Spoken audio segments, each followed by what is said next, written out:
दोस्तों, आज मैं एक ऐसे व्यक्तित्व के धनी, जिनका व्यक्तित्व एक काबिल राजनेता के तौर पे जाना जाता है, जिन्हें एक उत्कृष्ट या उत्तम श्रेणी का राजनेता, एक सुलझा हुआ राजनीतिज्ञ, बाद में उन्हें भारत रत्न यानी कि जो देश का सर्वोच्च नागरिक सम्मान है उससे सुशोभित किया गया भारत के पूर्व राष्ट्रपति प्रणब मुखर्जी या प्रणब कुमार मुखर्जी के विषय में आज मैं चर्चा करूंगा, या जिनको हम प्यार से प्रणब दा भी बोलते हैं। तो प्रणब दा का संबंध बंगाल से था और प्रणब दा एक खांटी राजनेता थे कांग्रेस के,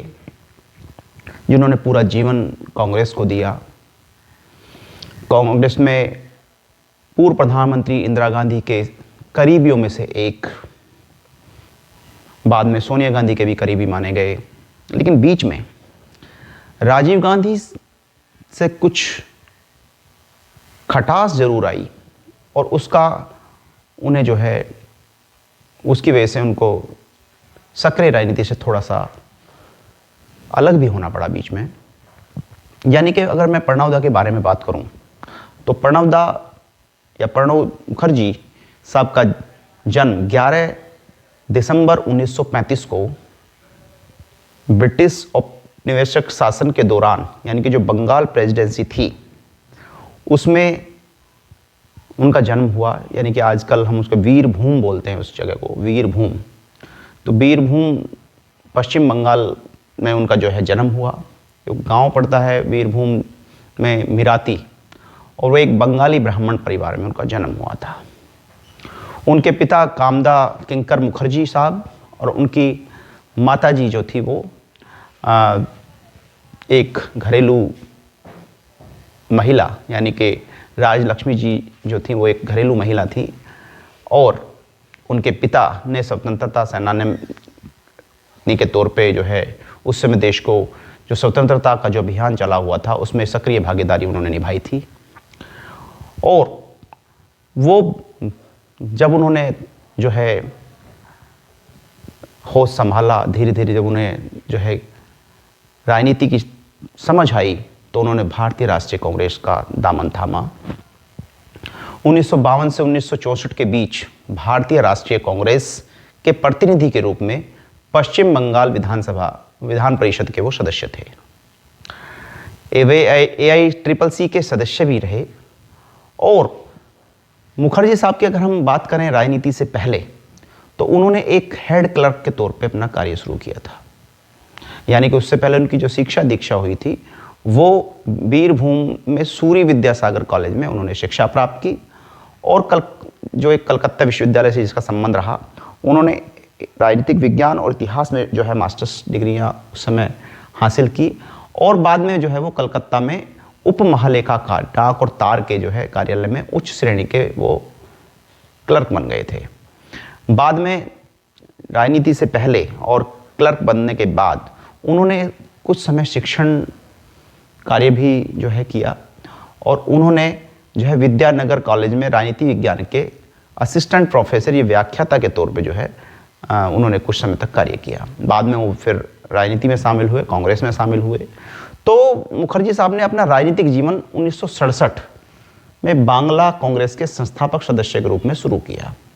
और 1967 के चुनाव से पहले उन्होंने भारतीय राष्ट्रीय कांग्रेस के खिलाफ संयुक्त मोर्चा गठबंधन के बनाने में भी महत्वपूर्ण भूमिका निभाई थी। सन 1969 में एक स्वतंत्र उम्मीदवार VK कृष्ण मेनन के सफल मिदनापुर उपचुनाव अभियान का प्रबंधन भी उन्होंने किया था। वह जुलाई 1969 में बांग्ला कांग्रेस के टिकट पर राज्यसभा, यानी कि भारतीय संसद जो उच्च सदन है उसमें उसके वो सदस्य बने, और बाद में जल्द ही वो जो है इंदिरा गांधी और अजय मुखर्जी के बीच गोपनीय नोटों के आदान प्रदान का माध्यम बन गए। 1972 में इंदिरा गांधी ने उन्हें भारतीय राष्ट्रीय कांग्रेस में भर्ती किया, और बांग्ला कांग्रेस पार्टी का जो है उसमें का विलय भी उन्होंने जो है करा दिया। मुखर्जी साहब 75, 81, 93 और 99 में सदन के लिए फिर से चुने गए। वे इंदिरा के वफादार बन गए और उन्हें हर मौसम के लिए आदमी के रूप में वर्णित किया जाता है, उसके बारे में उनकी व्याख्या की जाती है। मुखर्जी साहब का कैरियर के शुरुआती चरण में तेजी से विकास हुआ। उन्हें 1973 में इंदिरा गांधी के मंत्रिमंडल में केंद्रीय औद्योगिक विकास उप मंत्री के तौर पर उन्हें नियुक्त किया गया। 75 से 77 के विवादास्पद आंतरिक आपातकालीन के दौरान वो भारतीय सरकार के मंत्रिमंडल में सक्रिय थे। मुखर्जी सहित उस समय के सत्तारूढ़ कांग्रेस के राजनेताओं पर शासन के स्थापित मानदंडों नियमों को नष्ट करने के लिए अतिरिक्त संवैधानिक शक्तियों का उपयोग करने का आरोप भी लगाया गया। तो इस तरह से मुखर्जी साहब का जो राजनीति वो चलती रही और 1982 से 1984 के बीच वो भारत के वित्त मंत्री भी बने। तो यानी कि उनकी जब राजनीति शुरुआत होती है तो उस राजनीति में वो कैसे आगे बढ़ते हैं, तो उसमें वो 73 से अपना जो है कैरियर शुरू करते हैं मंत्रिमंडल में और 82 से 84 के बीच वो भारत के वित्त मंत्री बनते हैं और 1980 से 1985 तक राज्यसभा में सदन के वो नेता भी रहे। राजीव गांधी के प्रधानमंत्री काल के दौरान मुखर्जी को कांग्रेस से दरकिनार कर दिया गया क्योंकि उन पर आरोप लगा कि वो जो है कहीं ना कहीं राजीव गांधी के यानी कि जो एक तरह से उत्तराधिकारी बने इंदिरा गांधी के, वो राजीव गांधी के स्थान पर एक तरह से अपने आप को जो है उत्तराधिकारी मानते थे इंदिरा गांधी का। यानी कि वो उनके मन में कहीं ना कहीं ये था कि राजीव गांधी की जगह वो भारत के प्रधानमंत्री बनने के लायक थे। लेकिन कांग्रेस की अंदरूनी नीति के कारण राजीव गांधी को इंदिरा गांधी की हत्या के बाद जो है प्रधानमंत्री बनाया जाता है। तो ये विवाद का विस्थान रहा और इसी कड़ी में जो है राजीव गांधी से उनके मतभेद हुए और उन्होंने राष्ट्रीय समाजवादी कांग्रेस जो है उन्होंने बनाई और बाद में राजीव गांधी के साथ आम सहमति के बनने के बाद 89 में जो है उनका उस पार्टी का विलय कांग्रेस में हो गया। तो राजीव गांधी की हत्या के बाद जब 89 में उनकी यानी कि जैसे 91 में जब जो है हत्या होती है, राजीव गांधी की हत्या की जाती है 1991 में, तो उसके बाद मुखर्जी का राजनीतिक कैरियर पुनर्जीवित होता है और वो पीवी नरसिम्हा राव सरकार थी उसमें योजना आयोग के अध्यक्ष यानी कि योजना आयोग के प्रमुख के तौर पे वो कार्य करते हैं और बाद में 1995 में वो विदेश मंत्रालय जो है वो उन्हें विदेश मंत्रालय उन्हें दिया जाता है और वो विदेश मंत्री के तौर पे कार्य करते हैं। इसके बाद कांग्रेस के वरिष्ठ राजनेता के रूप में उनका फिर जो है एक तरह से पार्टी में स्थान होता है और 1998 में सोनिया गांधी के पार्टी अध्यक्ष पर चढ़ने के वो मुख्य शिल्पकार रहे। यानी कि कहीं ना कहीं एक तरह से गांधी परिवार में वो सोनिया गांधी को जो उन्होंने स्थान दिलाया, मतलब बाद में, क्योंकि बीच में सोनिया गांधी जी राजनीति में सक्रिय नहीं रही, तो बाद में 98 में जो उनको अध्यक्ष बनाया गया तो उसमें कहीं ना कहीं एक तरह से उसके शिल्पकार प्रणवदा थे। तो बाद में 2004 में जब सत्ता में आई कांग्रेस तो मुखर्जी साहब ने जो है लोकसभा के पहली बार जो है लोकसभा में सांसद के तौर पे काम किया और 2012 में अपने इस्तीफे तक उन्होंने प्रधानमंत्री मनमोहन सिंह की सरकार में कई प्रमुख कैबिनेट मंत्रालय संभाले। जैसे अगर रक्षा मंत्रालय की बात करें तो 2004 से 2006 रक्षा मंत्रालय, 2006 से 2009 के बीच विदेश मंत्रालय और 2009 से 2012 के बीच वो भारत के वित्त मंत्री रहे। इसके अलावा कई मंत्री समूहों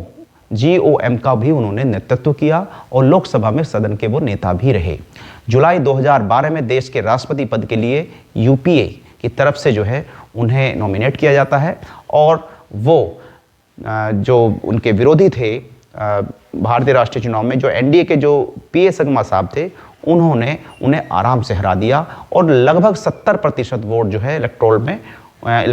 में उनको जो है मत हासिल हुए और वो भारत के राष्ट्रपति बने। तो 2017 में मुखर्जी साहब ने जो है राष्ट्रपति का चुनाव नहीं लड़ा और वो 2012 से 2017 में उन्होंने स्वास्थ्य का जो है एक तरह से अस्वस्थ होने का उन्होंने बताया कि वो स्वस्थ नहीं है और उन्होंने इन निजी कारणों से चुनाव नहीं लड़ा और इस चुनाव के कारण उन्होंने जो है वो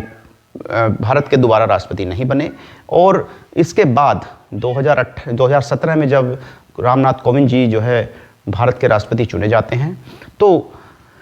उसके बाद उन्हें जो है भारत रत्न भी उनको सम्मानित किया जाता है, जो भारत का सर्वोच्च नागरिक सम्मान है, उससे उन्हें सम्मानित किया जाता है। और जून 2018 में मुखर्जी साहब को राष्ट्रीय स्वयंसेवक संघ RSS के कार्यक्रम को संबोधित करने वाले भारत के पहले पूर्व राष्ट्रपति बनते हैं। तो मैंने आज जो आपको राजनीतिक कैरियर बताया मुखर्जी साहब का, उससे कहीं ना कहीं आपको एक ऐसे नेता के बारे में पता लगेगा जिन्होंने पूरा जीवन एक सुलझे हुए राजनेता के तौर पे काम किया और पूरा जीवन उन्होंने जो है एक देश के तरक्की के तौर पे देश को आगे बढ़ाने का उन्होंने कार्य किया। तो मैं कहीं ना कहीं आप लोगों से आग्रह करूंगा कि प्रणव दा के बारे में आप सीख सकते हैं, उनके जीवन से आप बहुत कुछ सीख सकते हैं। तो इसी कड़ी में मैं इस वीडियो को यहीं समाप्त करना चाहूँगा। अगले वीडियो तक के लिए आप लोगों से विदा लूँगा। तब तक के लिए नमस्कार, जय हिंद, जय भारत, धन्यवाद।